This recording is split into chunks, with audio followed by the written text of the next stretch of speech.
At 80 years old, Danny DeVito has achieved what most people only dream about. He's a Hollywood legend, a respected director, a successful producer, and an actor whose career has spanned 6 decades. Yet, behind the scenes of this seemingly fairytale life lies a deeply complicated and painful reality that few understand. This is the untold story of how Danny DeVito really lives, and why, despite his extraordinary success, his journey has been marked by suffering, sacrifice, and a quiet form of heartbreak that has defined his entire existence. When you think of Danny DeVito, you might picture the mischievous Frank Reynolds from It's Always Sunny in Philadelphia, the villain Oswald Cobblepot from Batman Returns, or the charming Louis De Palma from the classic television series Taxi. What many fans don't realize is that every role he's played has been delivered while battling constant, excruciating physical pain. At just 4 feet 10 inches tall, DeVito has lived his entire adult life with a rare genetic bone disorder that has caused him unrelenting suffering. For decades, he never spoke about it publicly, believing that showing weakness would cost him roles and respect in an industry obsessed with perfection and conventional beauty. The foundation for Danny's struggles began long before he ever set foot on a Hollywood stage. He was born in 1944 in Neptune, New Jersey, the youngest of 3 children in a working-class family. His mother, Julia, was in her 40s when Danny was born, and she made no secret of her resentment. Years later, she would confess with shocking bluntness that she never wanted him. These weren't words whispered in shame or regret, they were spoken plainly, as though it was just a fact of life that her youngest son had never been wanted. The emotional damage from this rejection would follow Danny throughout his childhood and into his adult years, becoming the catalyst that drove him to prove his worth to a world that seemed determined to reject him from the very beginning. If his mother's rejection wasn't enough, Danny's father added another layer of trauma to his early years. During the day, Daniel DeVito Sr. was a respectable businessman who owned a candy shop in Asbury Park, New Jersey. He was liked in the community, known as a hard-working man. But when night fell and alcohol took hold, he transformed into someone unrecognizable. He became violent, angry, and unpredictable. Police were called to their home at least 17 times before Danny was even 15 years old. The young boy learned to read the signs, the sound of bottles being opened, the change in his father's footsteps, the tone of his voice. Sometimes Danny hid in closets. Other times, he ran to the neighbors' houses, desperate to escape the chaos and violence that erupted in his own home. Growing up in this environment, Danny absorbed a painful lesson. Survival meant staying quiet, staying small, and proving that you mattered despite everything working against you. His neighborhood was deteriorating, drugs were everywhere, and the odds of a kid like Danny making it out were astronomically low. 2 of his childhood friends were dead before they turned 16. By the time he was 14, Danny knew with absolute certainty that his only way out was education. He studied obsessively, worked small jobs, and saved every penny. He convinced his parish priest to intervene with his parents, and at just 14 years old, Danny made the pivotal decision that would save his life. He asked his parents if he could attend a preparatory school. What's remarkable about this moment is how strategically he approached it. He knew his father's personality well enough to wait until he was sober and feeling guilty. His mother, burdened by her own guilt for rejecting her son, agreed to support his decision. This single act of determination and shrewd understanding of human nature would determine the entire trajectory of Danny's life. Out of 12 friends from his neighborhood, only 3 survived to adulthood without ending up in prison or enslaved by drug addiction. The rest, dead or locked away. Danny had escaped. After securing his future through education, Danny went to beauty school. This might seem like an odd choice for a young man from a tough New Jersey neighborhood, but Danny was pragmatic. He wanted to learn a trade that would allow him to survive while pursuing his real passion. He trained for 1,500 hours, worked hard, and graduated second in his class. He began working in his sister's salon, called Curl Up and Dye, and he was exceptional at his craft. Clients booked appointments months in advance. He even created a signature hairstyle called the Neptune Twist and won awards for it. But his real dream was always something else. During his time working as a beautician, a client's husband, a theater producer, noticed something in Danny. He saw talent, charisma, and an ineffable quality that couldn't be taught. He encouraged Danny to audition for a play. This casual suggestion would prove to be the spark that ignited everything. In 1962, Danny applied to the American Academy of Dramatic Arts, ostensibly to study makeup and design. During his audition, he was asked to perform a monologue. With no formal acting training, he performed a scene from The Rainmaker, and something magical happened.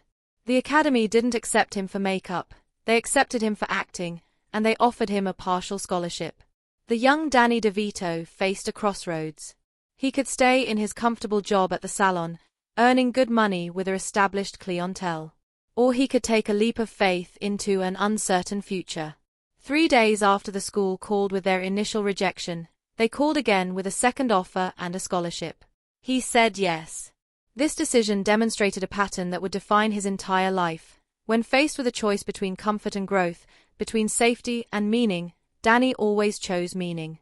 Living in New York as an aspiring actor, Danny shared a tiny, roach-infested apartment with Michael Douglas.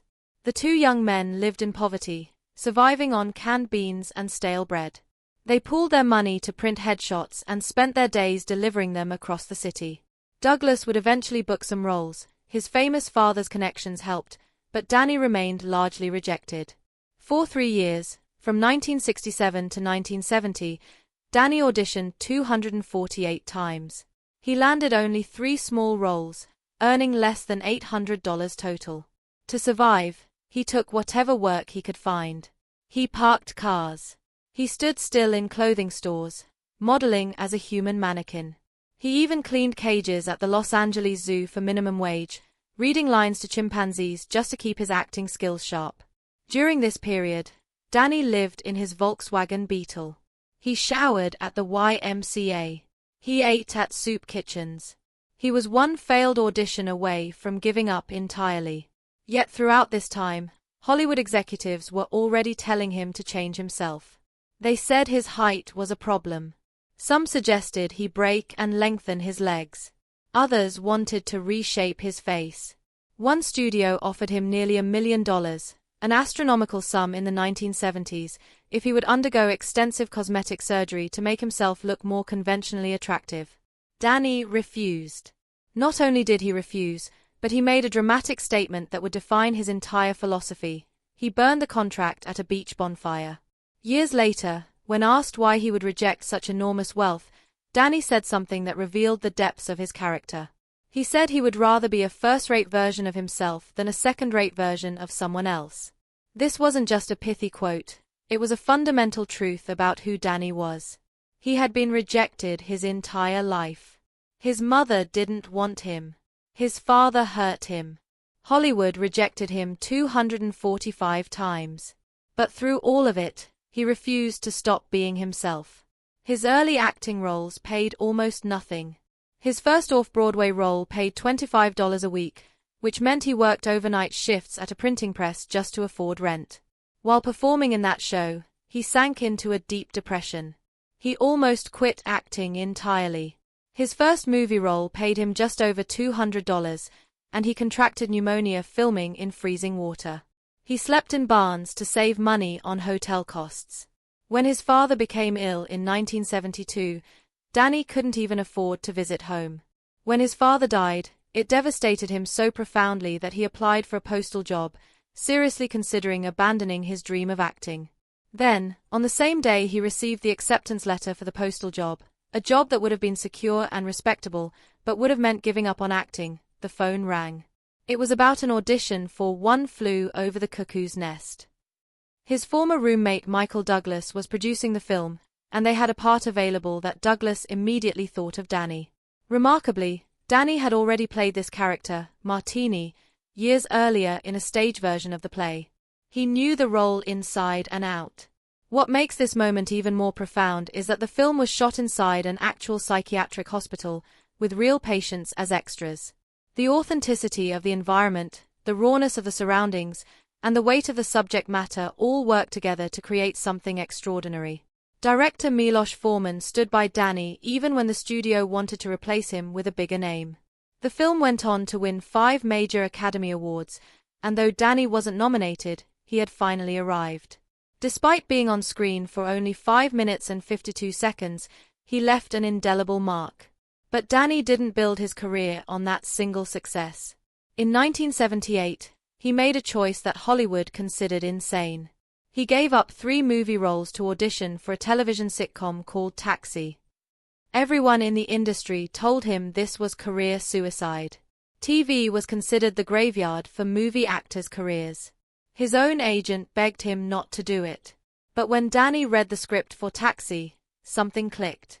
He knew he had to play Louis De Palma, the dispatcher who was lousy, rude, and unapologetically awful.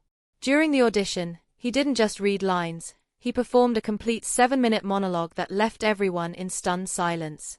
ABC was concerned about his height. He was only 4 feet 10 inches tall, and the studio worried that audiences wouldn't connect with him. But the creator James L. Brooks threatened to quit if they didn't cast Danny. That's how much faith Brooks had in him. Danny didn't even negotiate for higher pay. He signed the contract immediately, even though it paid 40% less than what other actors were earning. What happened next was unprecedented.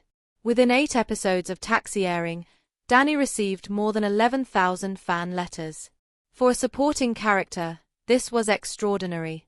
Louis De Palma wasn't a hero. He wasn't even likable. He was nasty, rude, and people loved him precisely because he was authentic and unfiltered. The network received 3 to 5 complaint letters every single episode, sometimes more. But the complaints only proved how effective Danny's performance was. To prepare for each scene, Danny would sit alone in silence and mentally catalogue every person who had ever rejected him. That anger, that hurt, that drive to prove everyone wrong, all of it poured into Louis De Palma.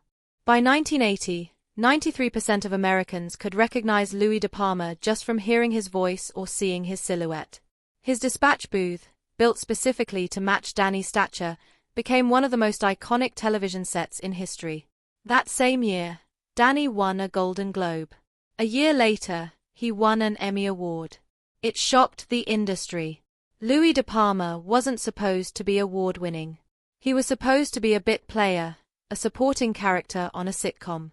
Yet Danny's performance was so compelling, so real, that he proved audiences could love villains, could love flawed people, could love characters who weren't designed to be likable.